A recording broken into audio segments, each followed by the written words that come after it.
Okay, I think we can start.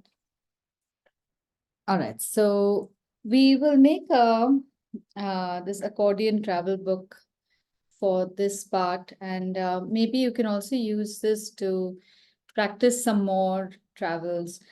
What we've done last week can also be attached to this. So I just want to show you how an accordion travel book looks. It's one of the easiest ways to make a book that just continues. So this is the one that I've made for the workshop this weekend.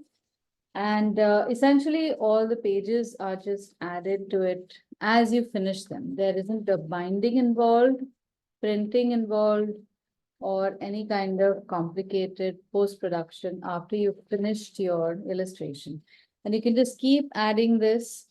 And for display, it can all just spread out and make it easy for anyone to go through the pages. If you have a large wall, you could just spread everything out and paste it like this, so it becomes a nice, I guess, a mantelpiece, though we don't have mantles in our house, but something to just hang. So the cover is made just like you would make the cover of a hardbound book.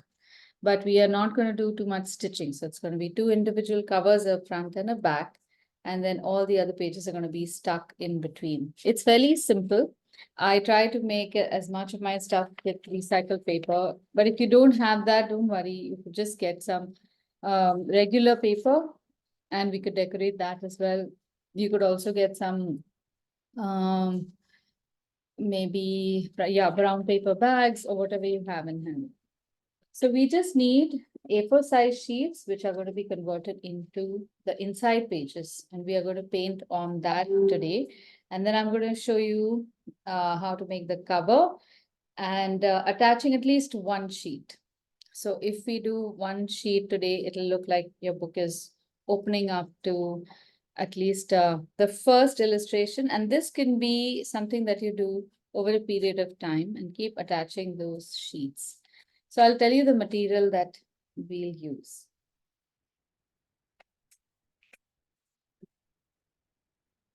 Hey Aditi, Yeah. I have this really thick, good chart paper, Uh-huh. really nice and thick. Can I fold this and make like both the sides, or I can just cut into half? You can cut Will it. this do? Like it's really hard and a nice, like a book cover.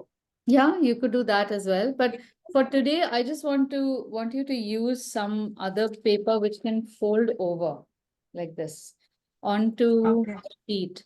This one will not fold over. So this will just be a separate, like a top cover. So once you see Huh. this technique, then I can show you alternately how you could use what you have as the cover as well. It Sure. Okay. it makes much of our covering process redundant because it's a hard card sheet. So Okay. what we're making right now will be like a equivalent to that, so that you can make it a cover. Okay. Okay, all right. Yeah.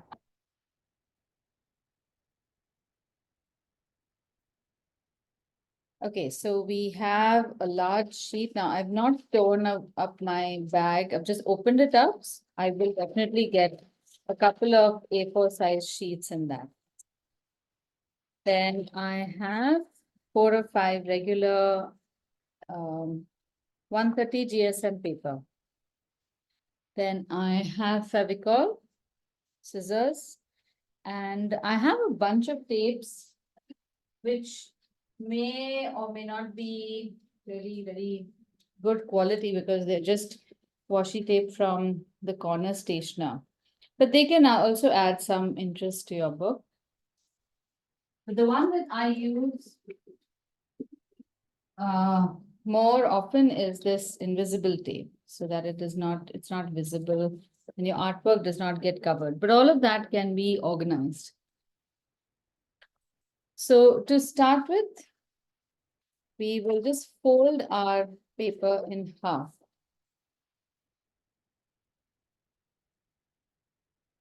Make at least 2 sheets so you can see the accordion fold.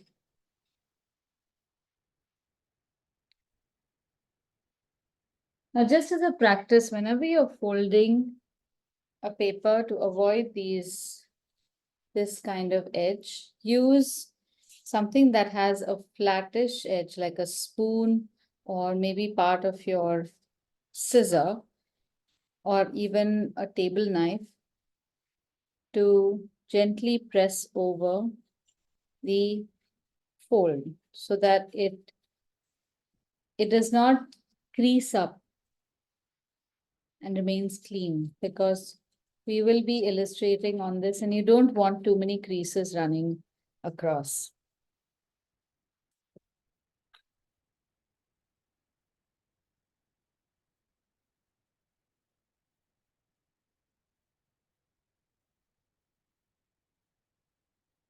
How many sheets should we fold? Sorry, How many should we fold? The white sheets? two folded. Mm.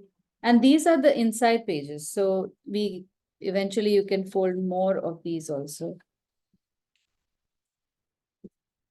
So you at some point, if you can acquire a bone folder, then do get one because it's got slightly rounded edges. Or look for a tool which has slightly rounded edges so that again, the fiber is not bruised, though it is bent, it's not bruised too much. So the accordion part is going to be like this. We are going to paste the papers on the edge. This is the easy part. Once it is attached like that, you will be able to use it as such. And as you keep adding more and more designs or more and more, pages, travel pages, you keep folding and adding just with tape, which we will do in a bit. Now for the cover, take a sheet, and this can be a used sheet also, and cut this in half. If you have a cutter, please use a cutter. If you don't have a cutter, then fold the paper both ways. So fold it in one direction and then flip the top over to the other side and fold it in the other direction.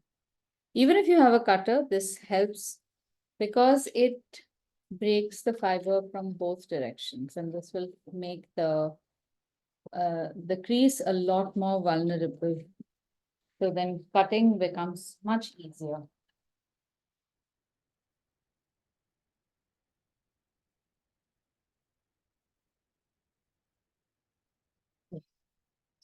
So,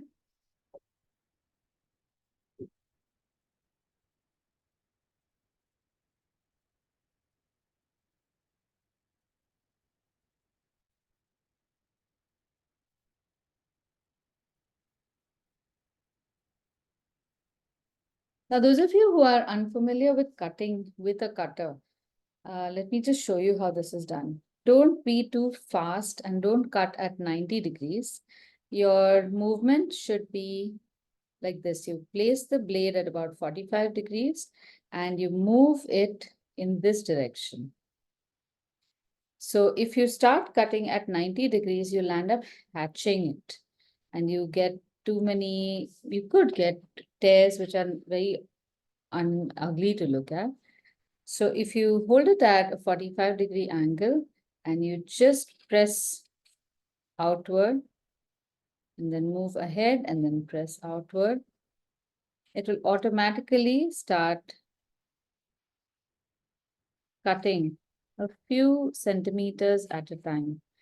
This gives a much cleaner cut than if you were to go this way and just hack at the paper. There is a lot of resistance when you go at 90 degrees.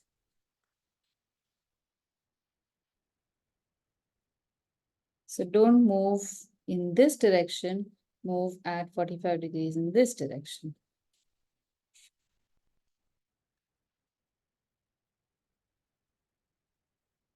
If you do get a weird edge on this paper, don't worry about it because we are going to cover this up. So the edges are going to get covered.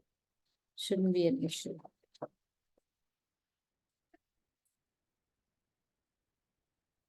Now let's take this big sheet and cut that up. Now look for a side of the sheet. The reason I did not cut it was because I want at least the front cover to not have too many creases. So I will look for at least one side which does not have too many creases, and then the other side, if I can't help it, can have creases, that's fine. I will just manage accordingly. So this side doesn't have too many creases. I can cut maybe a section like this and align it to a fold because this has to fold over. This gives me enough room on the other side. Again, if I cut it from here, so I can fold this over from all four sides and make the cover. So remember, measure twice and cut once. Don't be in a rush to cut paper to size. Look for what you need that paper for. So looks like this fold is the best for me to cut on. And I'll use the cutter for the frame. This paper is so thin and already the creases are so settled that even without a cutter, I would be able to use it. Aditi, now that I don't have the brown paper, or should I hold this step and do it later? Or is there another option? No, use your regular drawing paper for this. Do you have no other paper? Nothing, I some, have a brown paper, but it's not as thin. I don't have the right size, and uh, I'm you big have a enough. paper bag that we use for groceries. Yeah, Yeah, so this is also a grocery bag. okay. Just use any paper, it's fine. This will make the, and if it's really bad, then you can use, if you have some gift wrapping paper, you can use that. It doesn't have Yeah. to be too thin. This is about 150 GSM also. It's about the same thickness as our drawing paper. So Okay. worst case scenario, you can use this. Okay. All right. Now check if your, which side of the paper is the prettier side. You might have some grease stains or some lines or labels. So you don't want to use that side on the top. Take one of our cover papers and measure out a certain distance over here. You need a little bit of space on all sides of or all edges. Now I don't need this strip, so I'll cut this out.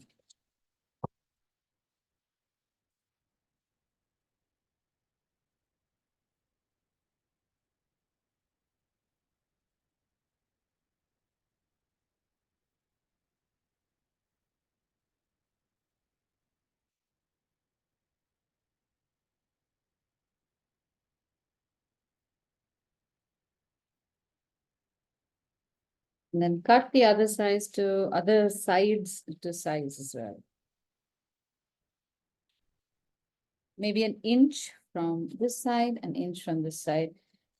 This edge is not too clean, but it won't matter. So I'll use it anyway.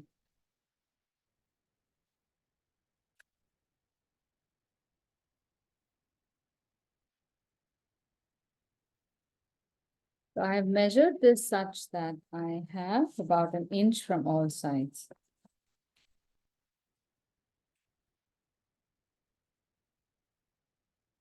When you do this as for a hardbound book, you might measure many of these things down to a very accurate millimeter measurement, but not for this. We'll do the rest of the process. And now just fold along the sides if you can without folding this paper on top.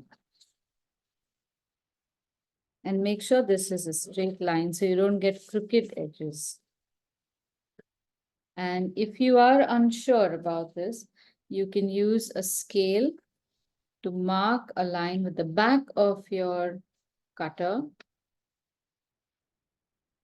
So it gives you a little indent in the paper, which guides you to fold much cleaner.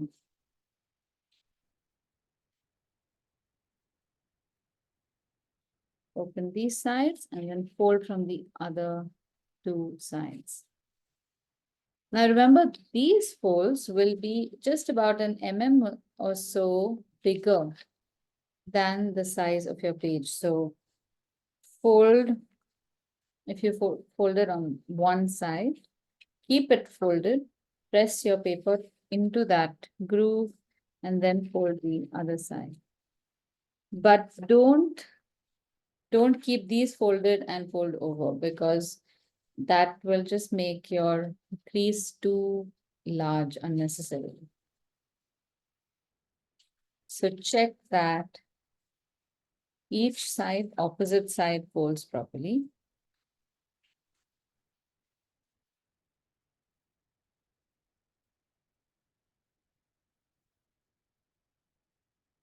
And then if your paper is thin enough, you can test folding over. Don't press too hard, because here it will crease up too much. Just test, hold it lightly, turn it over to see that your cover looks pretty enough.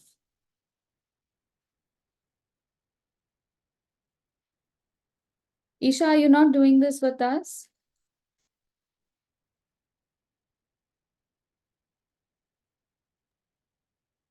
Don't have the paper.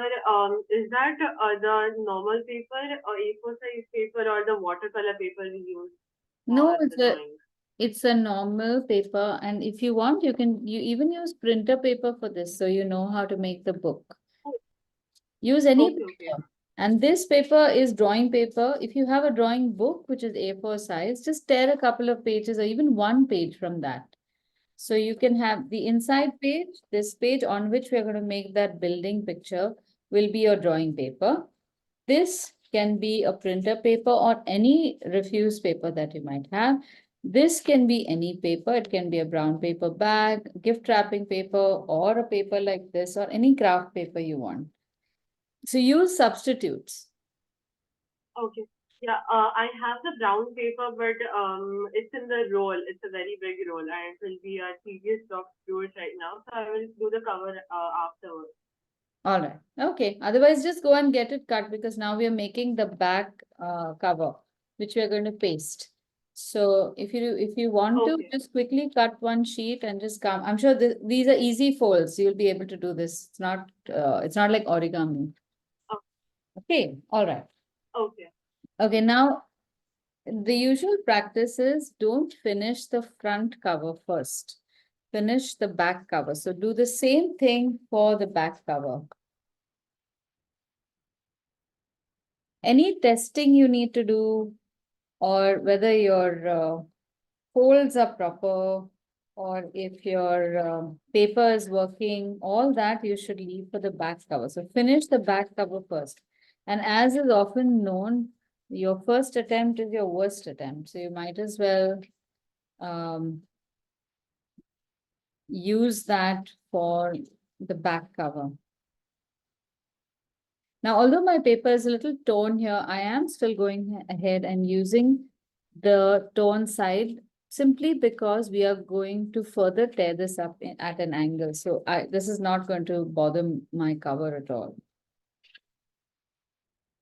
So fold here, press inside, fold from the other side.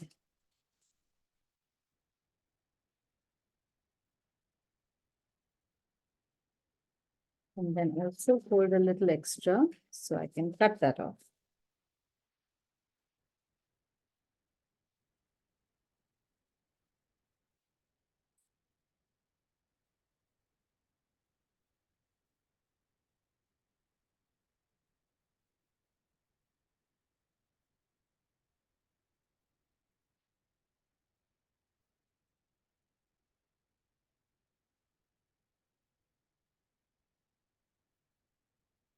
Okay. Now, if you can see which creases are the creases we need, that's great. But on papers like these, sometimes there are multiple creases. So it helps to mark the creases clearly,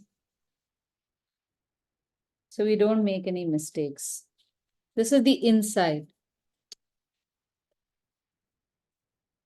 Now I'm going to cut the corners literally. Just a little bit away from this corner that I have made. So there's a corner where the two folds intersect. I'm going to cut away just a little away from this section. It doesn't have to be a straight line. So I want you to just see this. I'm going to do it 4 times. Cut an angle shape coming towards this corner, but don't take it absolutely to the corner. And then again an angle away. So when I fold this, I can get a nice clean corner for the outside. Now, if you cut it too close, there's a chance that the inside paper will just peep out of that corner, and you don't want that. So all these sides will be covered, but there'll be a little Sundays longer than Monday happening away. So do this very slowly.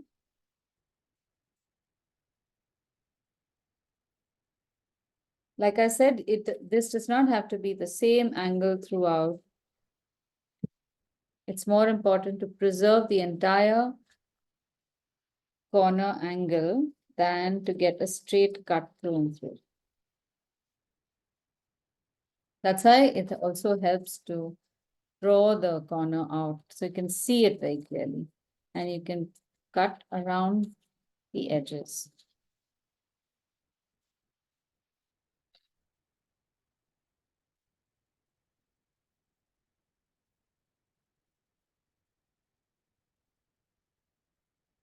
Okay, now we can place the paper. Fold from all sides and check if we have succeeded.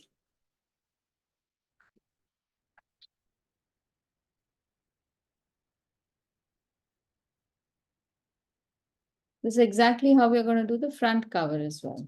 So if there are any issues over here, like if you've got a corner that is sticking out too much, if you've got a little bit of this happening, just test that, check it out.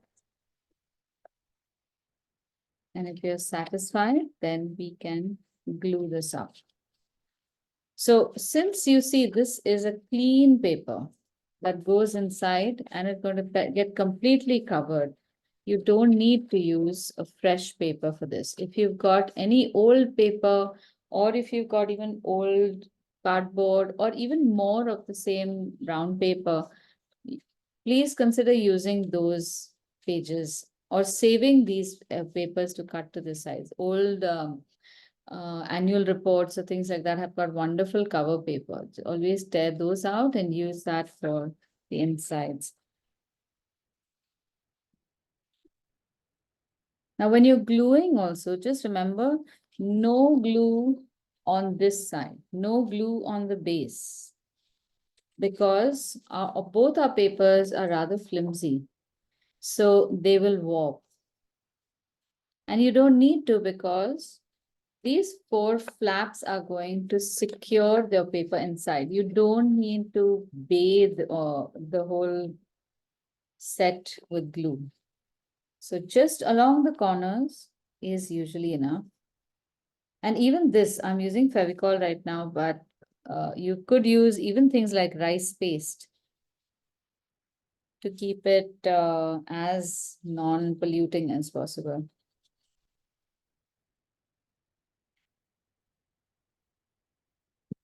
Okay, and usually it's a good idea to press opposite sides together.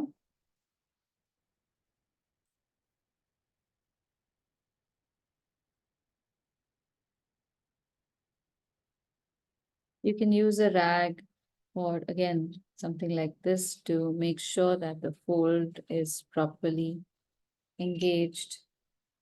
I have this interesting pocket here because of how the design of the bag is so cute. Then from the other side.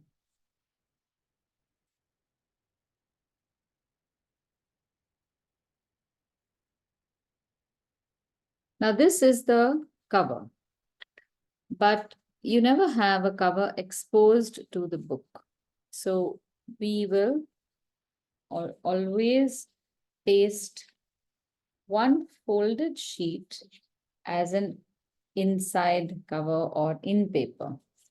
That way you get a nice clean finish for your cover, because this looks rather ugly.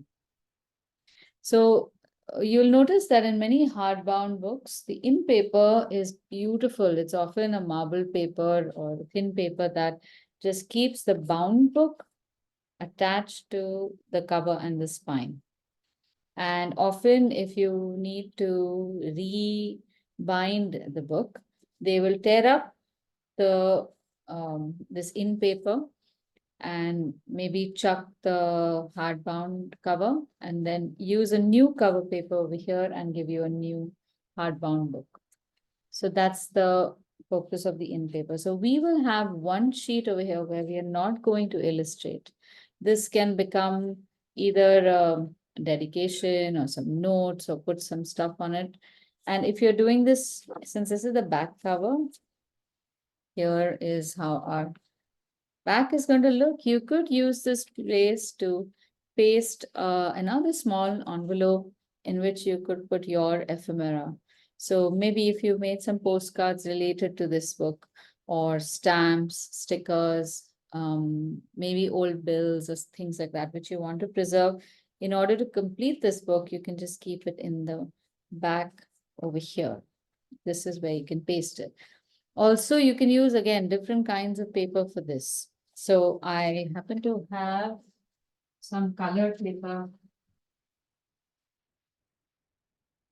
which I'm going to try and use.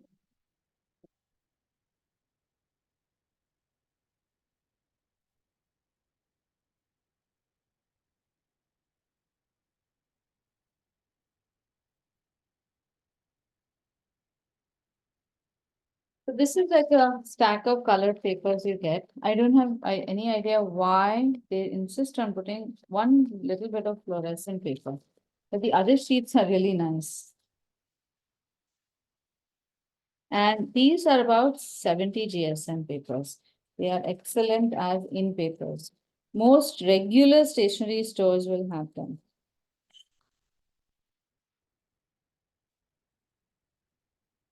Now again, since these papers are slightly thin, they too might warp with glue.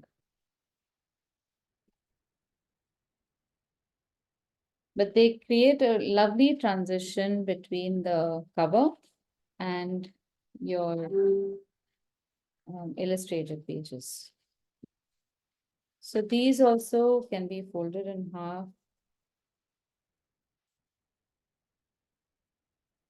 and pasted to finish the back cover.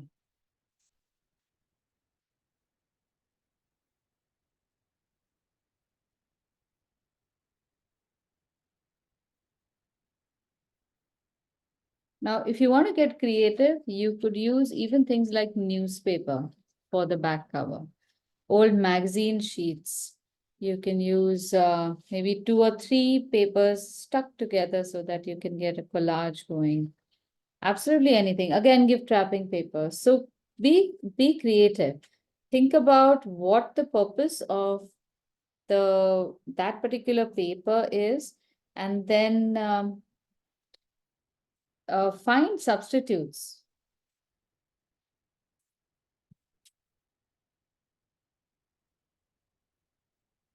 Now, remember, when you are pasting something like this, you need to be very accurate. So don't place it flat first. Align it to one edge, then align it to the other edge. My hand is still over here between the paper and the glue. Make the minor adjustments you need to make sure that that little 1 mm or half mm will be visible from all 4 sides. Or if nothing else, at least you know that the edge is aligned perfectly. Let it sit gently. Make sure that it's at a proper right angle. And then go ahead and press it. So when you're doing any craft like that, remember to look at the whole craft from the top. If you're seeing it from one side, it could be misleading.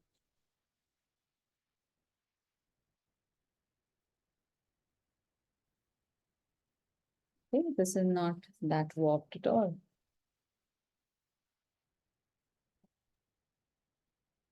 Aditi, Yeah, I have the sheet Oh. that I made earlier. So yeah, marble paper that I done. So lovely. the other side is plain. So I believe that the back will come on this, right? Correct, correct. So when you open it, And you that's how see it the opens. Yeah. printed side. Yes. Yeah, sure, right? Okay. Just wanted to confirm. Yep, yep. Beautiful. Now, once this is pasted, keep it under some heavy weight.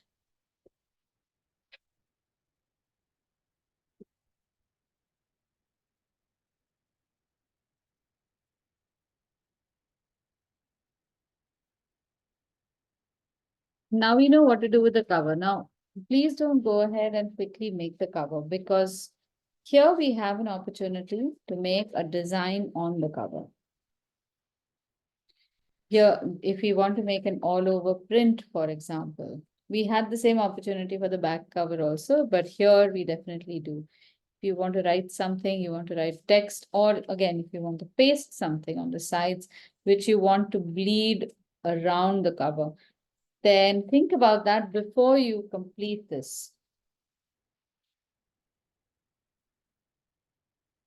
For a travel journal, I recommend usually that you leave a little place for to add stuff. Like today we are doing Finland, tomorrow we'll do something else, then we'll do something else.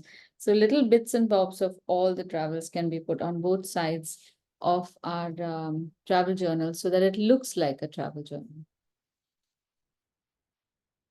Now, one thing I forgot, I did not ask you to do is get a ribbon so that we need a ribbon that can go around and can tie up over here. And that ribbon can again be inserted at this point. So after you've made this, and then the in paper will come, we can add a ribbon on any one side so that it can roll and tie up your book. I don't think, wait, I'm just gonna go quickly and check for ribbon. Just give me 2 minutes. I'm gonna put this so that it does not look boring.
Now, if you are like a craft person, you can, or you can become a craft person. You'll have things lying around, like you'll have old laces, ribbons, and super intense craft people might also have an elastic band which can hold a button. I don't know when I have bought it, but I seem to have this. It's a very nice thing, which now if you can imagine, if I put a button, I can just take this whole thing and wrap around, put a button in the back, so it's nice and secure. But you might have some old ribbons from somewhere, or you could have, what else? Any gifts that people have given you. Again, don't cut the ribbon first. Always measure and look for maybe a book to measure. So in this case, we can paste our ribbon in two forms. We can put one large, we can paste a fold here and take one long end from behind and a short end on top so that we can tie a bow on top.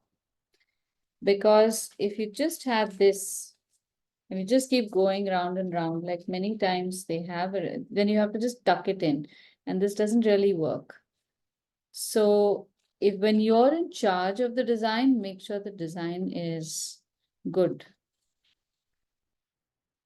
Now again, in this case, is there a better or cleverer idea for the ribbon? We can paste it like this, or we could also make a tiny slit in the paper here, so we can bring it through.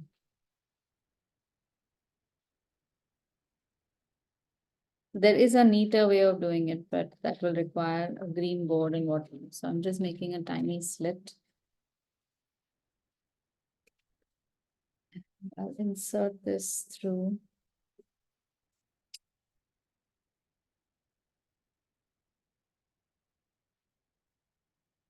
That way, the ribbon will not come off. It'll just peep out from here, and just check that it's long enough for your book to tie. Now remember, this is our front cover. So we are going to have the longer side coming out from here, going behind. Now, all these things are what I mean by measure once, measure twice, cut once. So just take a book.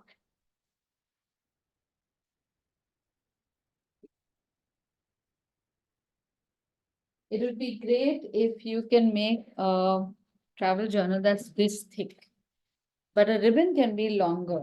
So place your cover. We haven't done anything yet, cutting, pasting. We want to just measure these things out. So place your cover on top. You have two strands of the ribbon coming from the side. They're still adjustable. You can still, because it goes through that slit, it's still adjustable. You can pull it one way or another way. This wouldn't happen if we'd already pasted it. So keep it like this. Take the free end that you have right now and take it from behind the book and bring it to the top. Now remember, this can be all sorts of ribbons or threads. You could have a crochet thread with bobbles on top. You could also use this to string together beads or souvenirs that you bring from your travels when you make this book. So it can be a nice chunky thing. So you can keep it a little larger if you want and keep adding more and more items to it. So this itself becomes an artifact. Right, so now we have the ribbon, adjust its size. Where do we want this? Okay. Take this from the front. Right now it's very vulnerable, so don't tug at it. And make a bow out of it.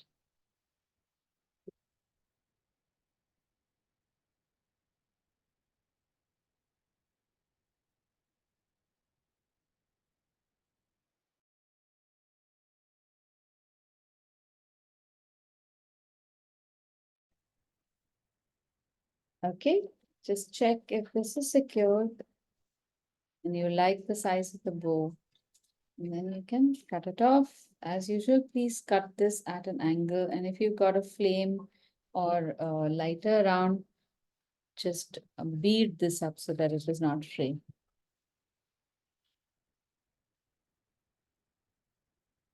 Okay, great. So now that this is done,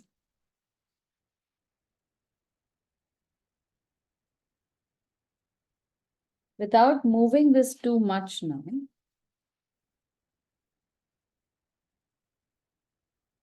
we can, if you got a marker, you can mark it or just measure it so that it does not go off too much. How will you measure it? Use the pencil that you're using and measure how many times of the pencil you have coming towards the left. Measure only any one side, whatever it is on the right side, let it be. You don't need to measure both sides. Usually I try to reduce as many things as possible as I have to remember because I don't remember too much. Right, so now same process.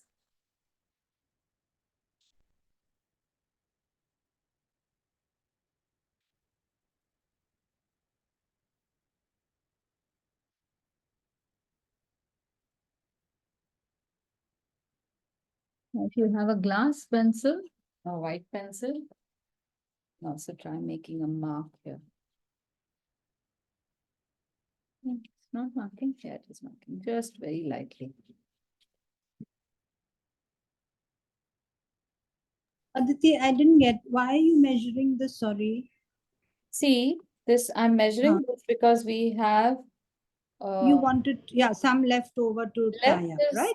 this side is shorter, this side is long. Okay, I But see. That's okay. yeah, Huh. so But up to what point does it get inserted from the left? That's all I want to know. okay, okay. Now, if I keep the ribbon over here, cutting all these corners and all would be very difficult.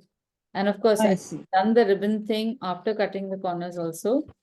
But I Okay. thought of it at that point and I decided to show that to you immediately.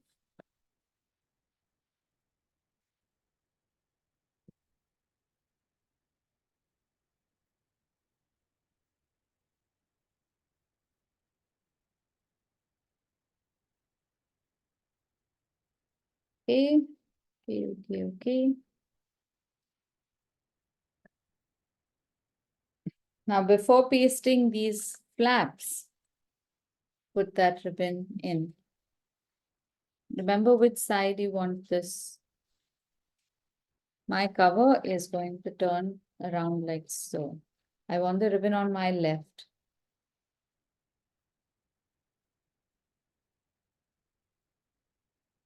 And although I'm trying to be as precise and give you all these weird instructions, if you goof up, if your ribbon goes to the right, obviously, it's no big deal.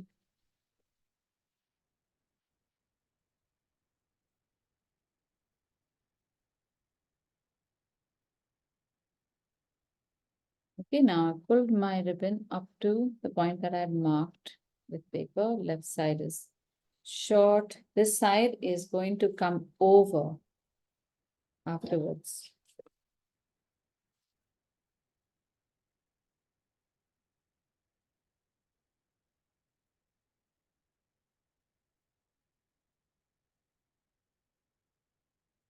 Okay, let's paste the rest.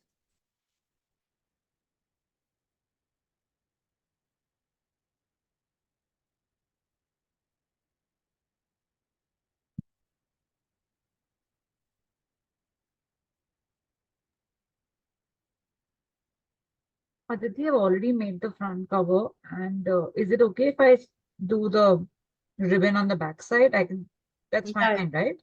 Yeah, it's fine. Any one side is fine. Yeah, Anyway, it's going to go all around. yeah.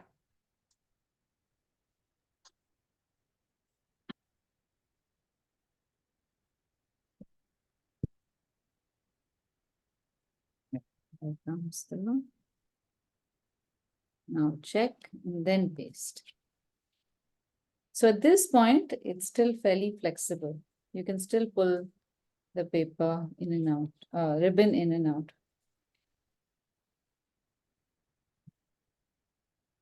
And the next step, we will fold the ribbon over the first ribbon as it exits from the slit.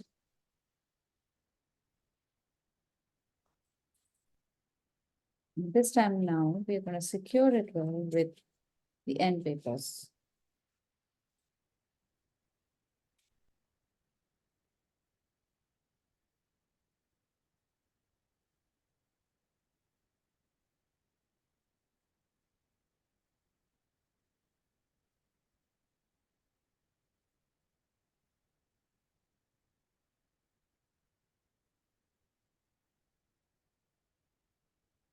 Now this time, if you feel the need, you can further secure this with another sheet. If you were making a very heavy book, you would secure it separately like this, so that it does not damage. So this is just from one of the corners. You can place one more sheet over here.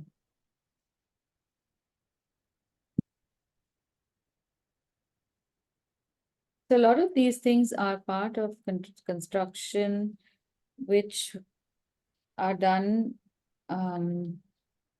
just to ensure that everything sits flat, sits in its place, does not move too much. And you see these in old books all the time. If you open them up, you'll see what is this piece of paper doing here? What is that? It's just so that they can ensure that the book lasts through ages. So Aditi, Hmm. which side is the closed side? The closed side is on the ribbon. I mean the ribbons, acha, open side. Okay. Yeah, but we can put the closed side also. It won't matter. Acha. Okay. The ribbon can be on either side at the back, on the back cover, right? Yeah. Okay. Now that you've asked me, I'm wondering whether I've made a mistake. I'm still confused actually. It won't matter I'm really. just doing it accordingly. I'm not being able to envisage where it'll come till I finish. Yeah, I think the closed side would be a better idea. Yeah, I put it on the other side. See, now it's not opening. So what do we do? Sorry, yes, the closed side. I thought it wouldn't matter, but no. So now I can, if you made it on the open side like I have done, this can become our back. Oh, and the bow will go in the back. No. Why did this happen? Okay, let me try and figure out my head. This is the front. Yeah, so okay, I'll just show you how this would work. The open side would still be on the right. The bow is on the right as well. The ribbon, sorry, is coming from the right. And this is how it's tied up. Open sides are all going to be on this side. Okay, but when I open it, open the ribbon, this whole thing, see, this thing will come from the bottom, which should not have. But if I were to take both sides here, then I can open it out. So it would be ideal if the ribbon is on the closed side. Yeah. Get it? See, if I had kept it on the closed side, the ribbon could have remained at the bottom throughout, and I had to just open my book like this. But now my open side is in the opposite direction. If we flip it, it won't become. We can flip it, but then if we flip it, the short side of the ribbon comes below. So this will again go all the way to the other side. No, this is a mistake I have made. This is definitely better off on the closed side. So even the back side is going to be from the close side. Yeah, 1 minute. Correct. Let me just do this. I'm going to use another paper. So instead of removing the whole thing, I'll just tear off. So I get this paper to use. And I'll use another colored paper so you know what has happened and what changed. So sorry about this. I wasn't paying attention.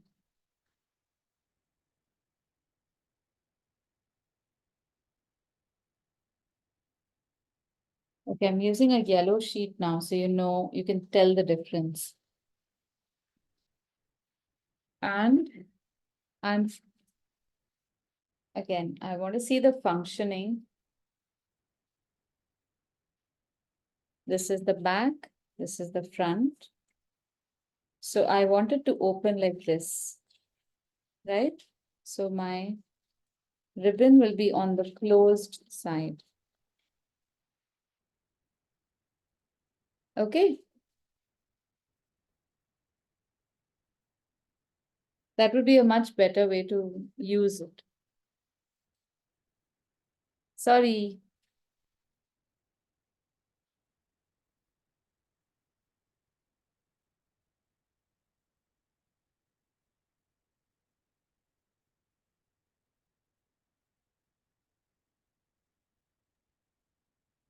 So again, in the back side is also going to be the close side, right? Yes, yes. Okay.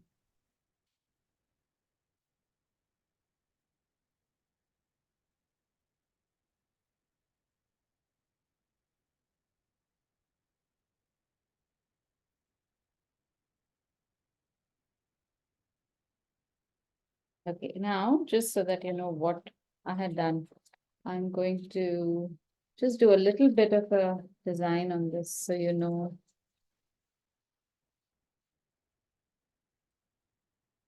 Or I can remember the mistake. I have cut it such that I will always see the red paper. And I put glue only on the joint side, the ribbon side. The closed side is on the ribbon side. Place the paper right on top of the red paper. Make sure edges match.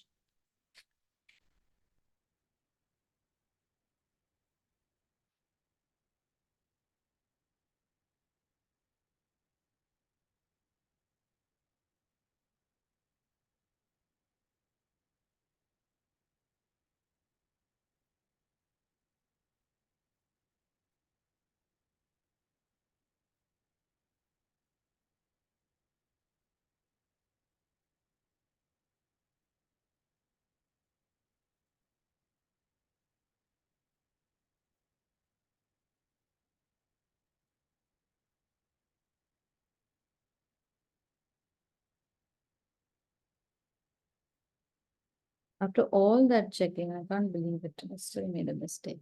Okay, open side. Now when we tie the two together, this will work, this will work. I know this will work.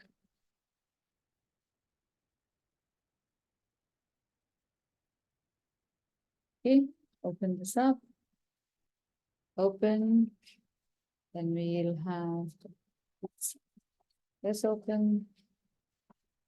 And we'll have this open. And our book is done. Okay.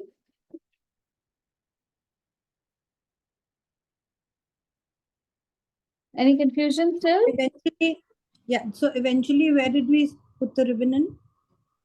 At the back? The closed side. The Right. folded side. Folded side.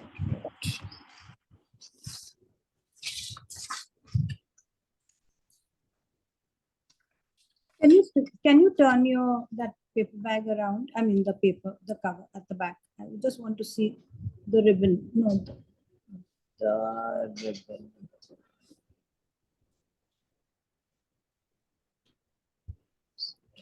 This is the front cover. Right. And you've put it on the fold side.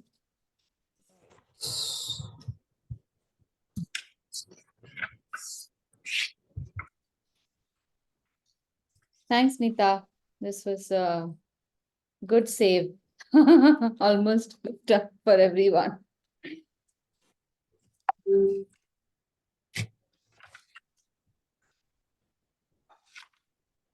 Aditi, I Yeah, haven't stuck my front cover yet because I Oh. took out the ribbon okay, and I have this inside page here, okay, right? My inside page, the one that I'm going to stick on the inside of my cover. okay. And this is how it's going to be. This is the open bit, Hmm, right? yeah, So I put my ribbon here in the closed at the back, right here. right, okay. And where's the fold coming then? On the ribbon side, right? The fold, yeah, the fold will come here Yeah, and I'll put the correct. ribbon here. Right? Correct, yes, yes. Right, I'll do that.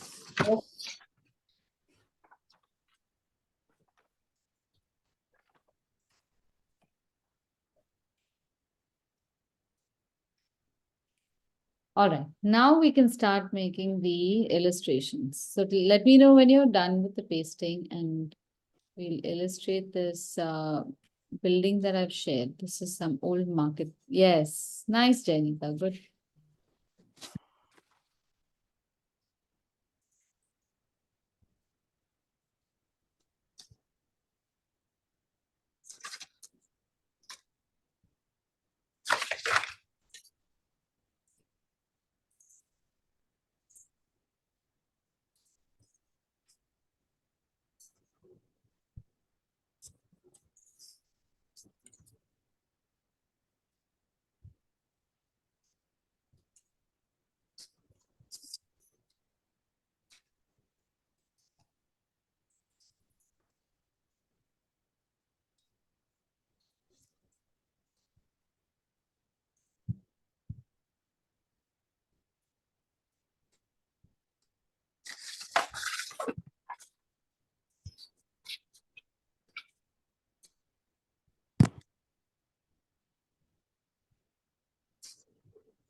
Boys are bullying the girls or what? No. Oh.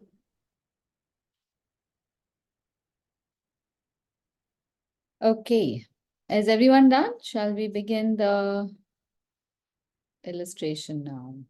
All right. Let me share the picture of the illustration. So we'll make this one and after we have painted it, we will paste this as the first page of our travel accordion book. All right. Now this building you see at an angle, but we are going to convert this into just a flat front image. I love brick structures because we can do a lot of texturing in them. So when building this, we look for easy shapes to start with. Now, my shapes are not going to be in perspective, but that will at least give us some measurement to start with. With buildings, it's always good to start with a square.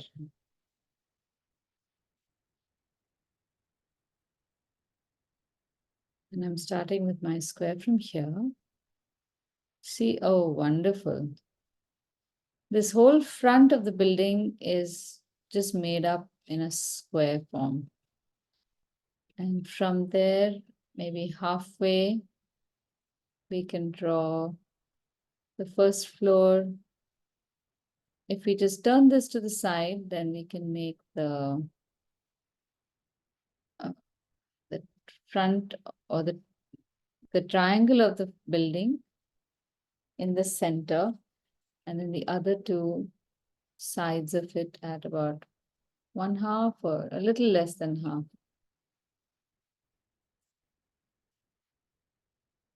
So I'll first mark the 1/4 point and then literally just estimate where you want to make the central part because the arches on the side look fairly wide.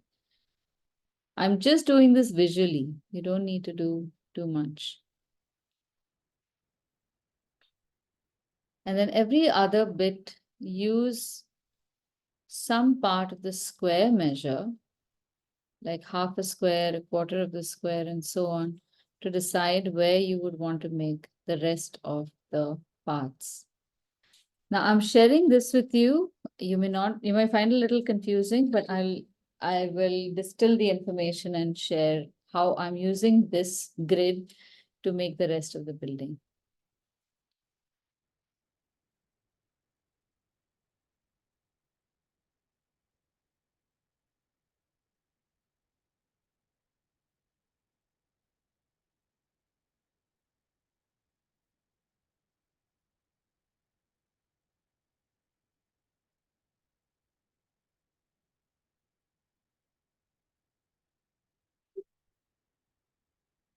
All right. Now, because this building has an interesting feature in the center, I wouldn't want to make the building right in the middle of this page. I'd rather make it such that at least one part of the building comes across the page where the detailing is visible much better. So I'm making my square over here, and then my building is going to be is distributed between the right side page and little on the left, which will give me some room on the left to right. If we place it right in the center, often because of the fold, we are not able to make the details. All right, so now just follow me on this. Make the square a little to the right side. Place your fingers such that the square is going to be about half of the height of the page. But it's in the center. So look on either side of your fingers to see that you have about equal space. The same size on the other side. If you make it too wide, if you make it too tall, you'll also have to make it too wide. And then that one wing of the building might just step off the page. So here's our square. Start with the square first. Make your lines very light. Make 2 lines vertical lines on the quarter of the square. Now increase to the side another quarter also, so the same distance. And bring it up to just 3/4 of the building.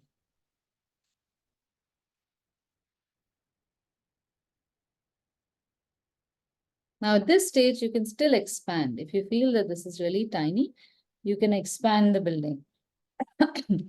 But I think we can work with this. I'd rather have a smaller building that fits rather than making it too ambitious and then it goes all over the place.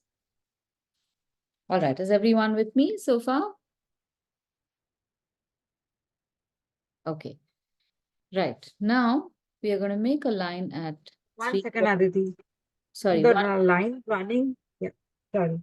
The line running in the middle, like in the first square, is half or it's 1/3? half. Half. Okay. All these are half and half, 1/4, 1/4, 1/4, 1/4. Okay.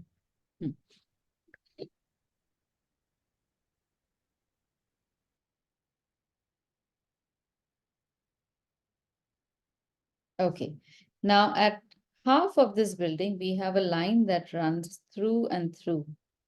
This is like a beam that runs through and through. Then on the verticals, from the left, 1, 2, 3, and from the right, 1, 2, 3. They all have columns. The columns are about the same size, so we will make like 2 parallel lines. These two come till about 3/4. These are the pillars on the side of the building.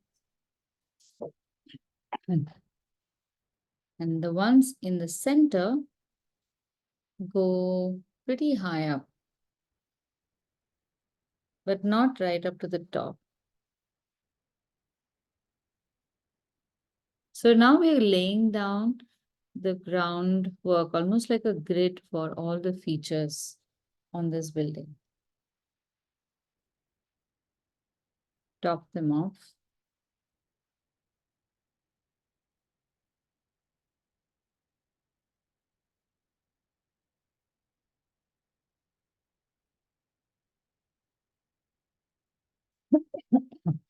Just above the half point, on all three pillars, we have a feature like this. We have a thin rectangle and like a tub shape.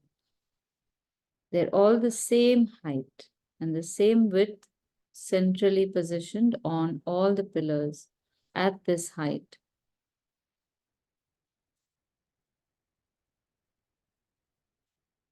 Now, normally this is the strategy that I work with. I look at the information that I have and see how many things are common and how many things repeat and how many things are at the same height and width along, and then start making those first. So don't look for individual details as much as groups of details. Any place where you feel that you're overwhelmed, leave that for the end. All that will come together. Start with the stuff that you find easy enough to understand. Okay, now this is above the half line. So at half line, we will make a molding across on all sides of the pillar at half line. So it comes a little below this trough shape that we've made. Not in line, just a little below.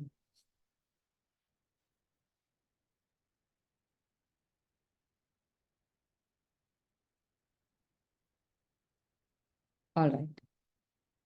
Now on these two sides, at what height can I tell you? At about half the height, make a horizontal line on both, just the extreme wings. And there again, we will make two lines horizontal. Then go slightly high and make two more lines very close to each other that are horizontal. So you get like rails.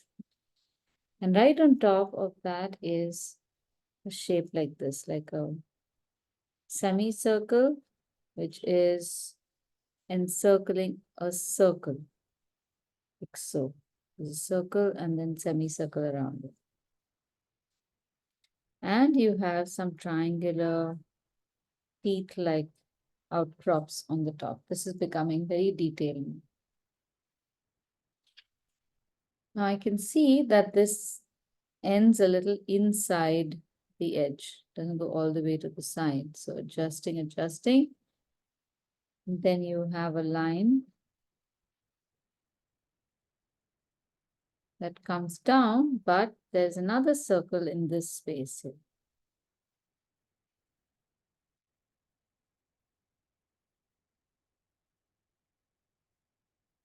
And from the base of the circle, you have a line running through that was just above these pot-like shapes we've made.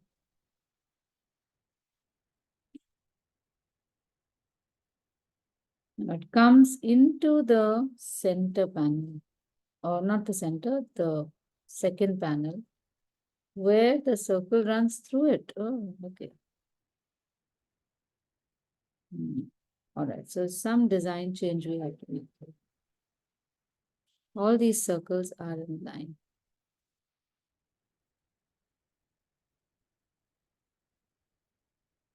This line runs through it. I don't know how it does that. No, over here also it runs through it. Sorry. My mistake again. There you go. So design itself will correct us. How interesting.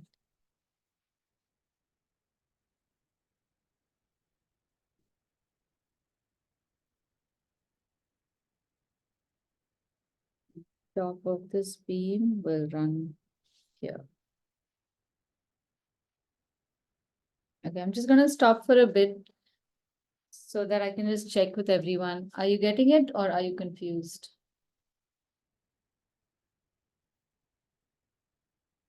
not confused. It's just that I wish Finland had something simpler in buildings. This is, well, yeah, okay, it does actually have a lot of simple stuff. Yeah. So if you're not confused, then okay, it's just the tedium of drawing all these details. That's fine. Then I'm not worried too much. If it's confusing, then let me know, then I could change something. Okay, cool. Let's move on. Okay, now as you can see, we have a roof that goes sideways from the central wing.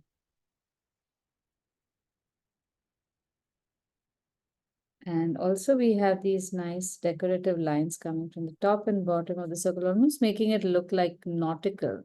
And it's not surprising because this is supposed to be a fish market.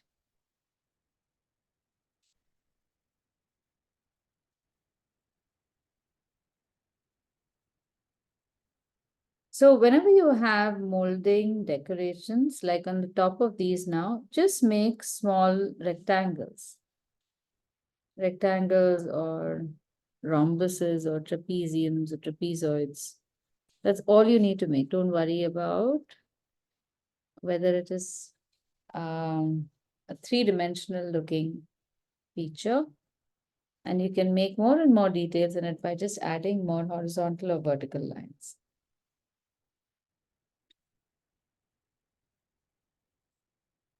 Okay, now as we come to the center, we realize that maybe we can increase the heights of these pillars.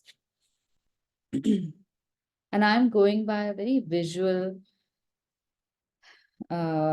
measurement.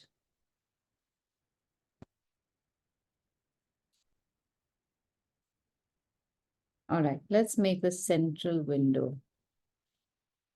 So on either side of the center line, make the base that comes till about the tops of our pots, and then the curve on top. Now here also there is a measurement by which you can make this if you really want to, but just see that proportionately it does not look too fat, too thin, again, to the best of your ability. The reason I drew this at this point was because I can only gauge the proportion of the window, but this will help me now build the top of this structure. The width is just visually measured.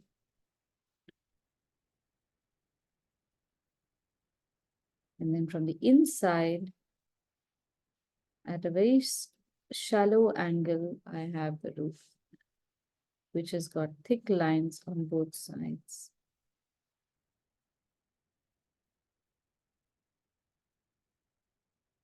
And from here again, we have slightly smaller pillars or capitals of pillars, some molding decoration, and then thinner pillar to get the detail going.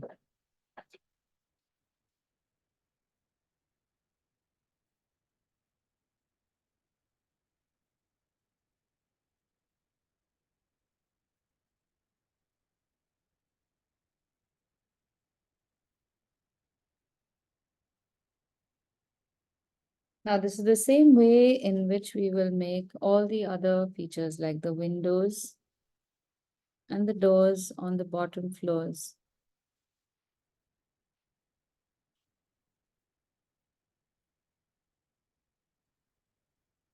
Just above this 1/4 line from the base, you have the molding on the windows ending.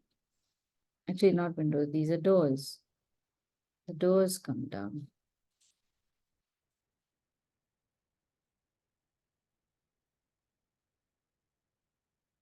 Now, our proportions will look a little skewed because we are flattening a building that we see from one side. So it's okay. After all, it is supposed to be an illustration.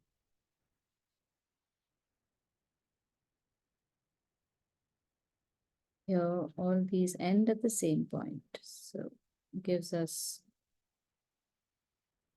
enough clues. So at every point when you're making any artwork, the question is, where do I begin? How do I know where do I go next? So the purpose of all the lines that we make are just to plot those directions, those distances, so that you never feel lost. It's literally like Hansel and Gretel's breadcrumbs. And in order to be able to make your own artwork, you can lay down the breadcrumbs that you feel are necessary.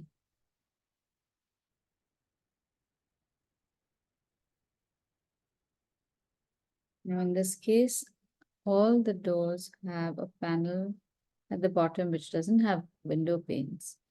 And then there are window panes from above that.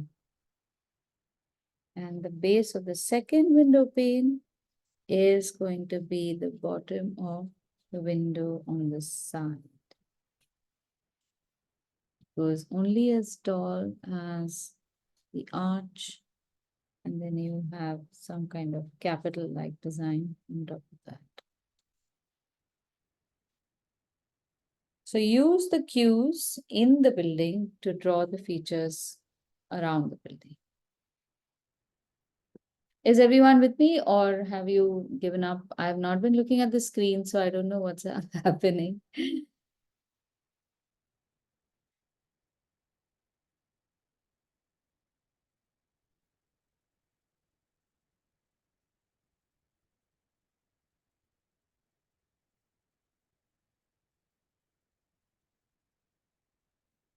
Now comes the fun bit, the horizontal parts, which will be the Very first far behind. Pragati. features to draw. Very far Sorry? behind. Yeah, I said very far behind. Oh. I'm still struggling with the arches. Wait, okay. Okay, no, You never carry- mind.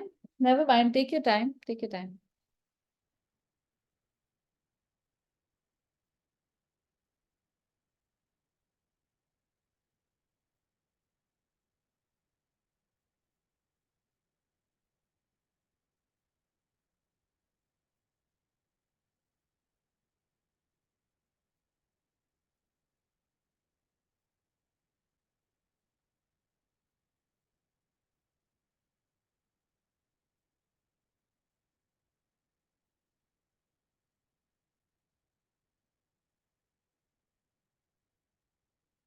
What I did.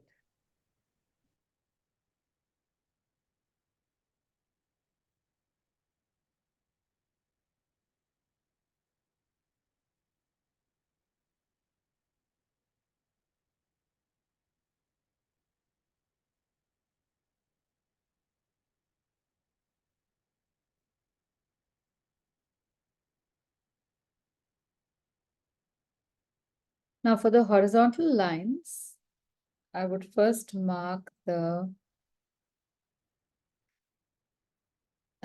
these little parts at the base of the window, which have, I guess, some protection from snow.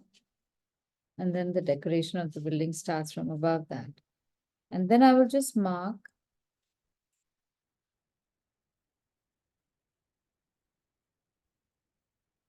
horizontal lines and two running through the windows.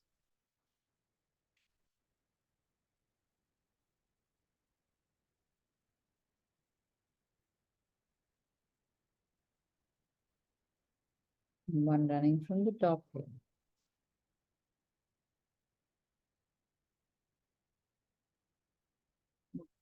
So I have a much longer building, as you can see, than it should be. See, the distance over here is a little too tall.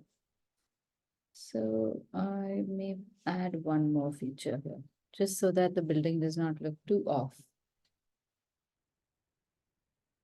Then 1, 2, 3, 1, 2, 3, and 1, 2, 3, 4. So 1, 2, 4, and 5 here as well. So I've royally gone and fibbed in my design. I made extra stuff so that there is balance.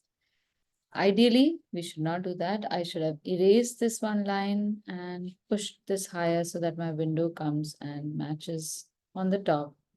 But in the interest of saving time, I'm just going to leave it like that.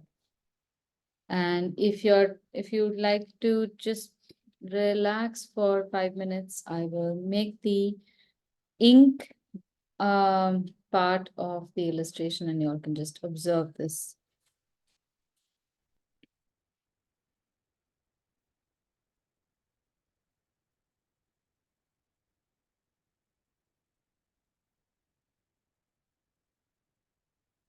Since the pillars are protruding in the front, I'll make the moldings on that first. And I'm going on either side of the line.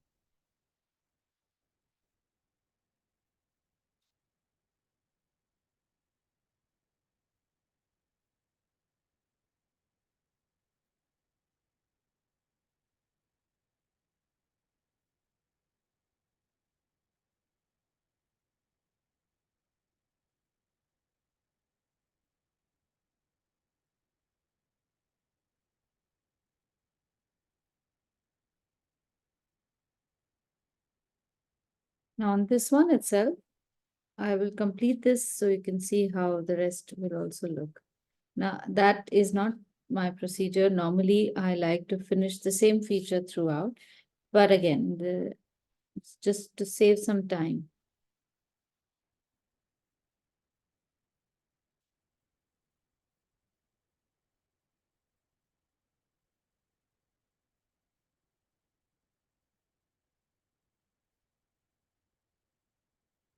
So as you can see, my lines are not really precise,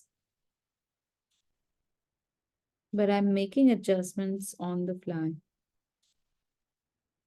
I'm using a 0.1 to do this detailing because I don't want a very thick line. And as I keep making the design with the number of lines that I make, it'll start looking more and more detailed, even if my details are just a whole bunch of lines. They're not like moldings or very specific designs or like floral patterns or very elaborate acanthus leaves or any such. And it'll just keep looking more and more elaborate.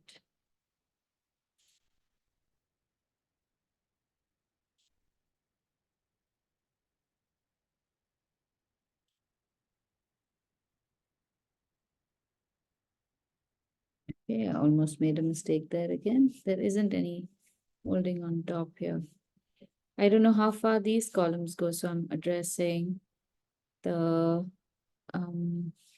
this little bit over here, and I might have to change the design on the side.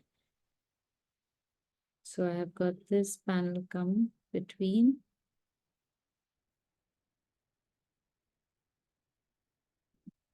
Okay, this one is there.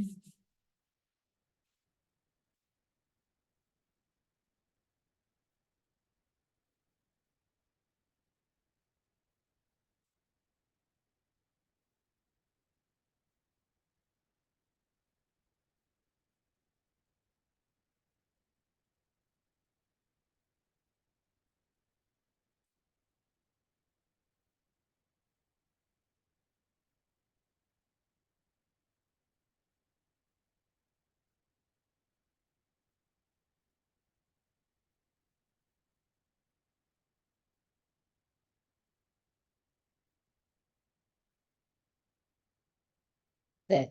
And in this manner, everything else will also be finished.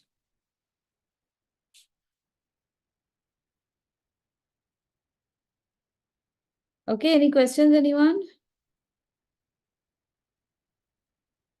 So let's finish this this page for next week. If you want, you can add more elements, write the name of the building.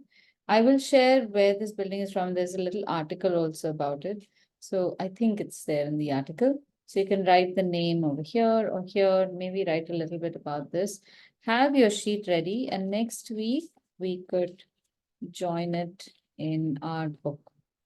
If you want to go ahead and seal that even now, that's fine. All you need to do is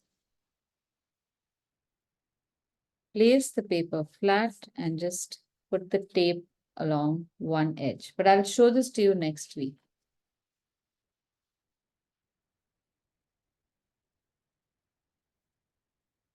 All right?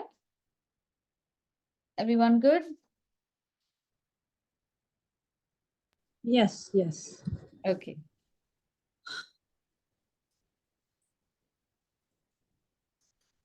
So next week I won't be here. I'll watch the recording, Okay. but so this is my back cover.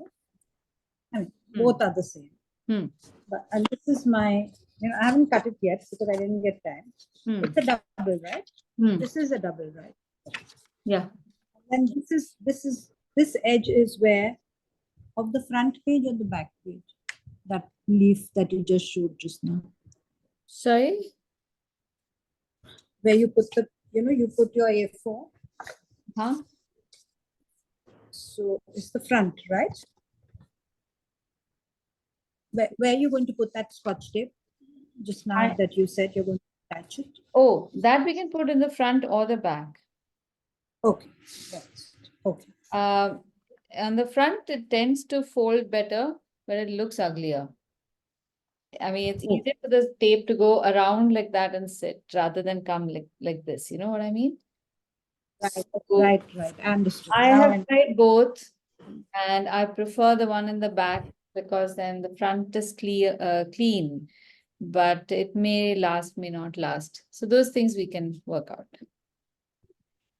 So it's actually attached with Scotch tape, right? It's attached with That Scotch. invisible tape. Yeah, but again, see, Elaine, you can do all sorts of stuff as long as these two are connected, these two pages are connected. You can use even a decorative paper like that and paste it along the edge. So long as it can fold, anything is fine. Ah. That's why I said you can use washi tape. But Hmm. again, sometimes you get a washi tape with a different edge. It's not rectangular. That also can look nice. And I love making my own sheets of weird shape paper. Sometimes some old illustrations that can be cut in a weird shape, and then you can paste that. So then the front also, even that part can look interesting. So we'll do that next week. But you're not here. Okay. So don't paste it till you watch the recording. No, I won't. I won't do it. I'll just finish this building and do Okay. something to All my right. grease, which is still there. So next week, if you want, you can get some extra sheet, maybe some color sheets, color pencils, maybe crayons, some fluorescent markers, and we can make our own tapes to paste along this edge. You don't need to buy tape from outside, just paper tape with regular glue, and we can tape our pages together. And if you have one of those fancy craft scissors with edges, I think that. Yeah. I think That's really finally those nice. wretched things which I bought have never been used will finally come in use. Yeah, now you can eat. So paper tape means we are going to cut them into strips Yeah. and then design them. Yeah, Put glue. kind of. So we will first design, then we will cut, and then we will glue. Okay, so later today at 3 o'clock, I'm going to be making a page on Vancouver because I'm traveling to Vancouver in June. So I have done some research and I'm just going to put it together in a travel page. If you guys are free, please join. It should be fun. And please share amongst your friends also. It should go on from about 3 to 4. It's good fun. And there are several others you can join. And what else? There were some other announcements. No, that's it. That's it. See you next week. Bye, everyone. The month of June, no class. No, I'm still working that out. There's a chance that Susan will take classes for all of you. There will be 5 or 6 classes that she will take. We're still working out the details on that, so you all won't miss anything. Lovely. Okay. All right. Bye. Thank you. Thank you. Bye bye.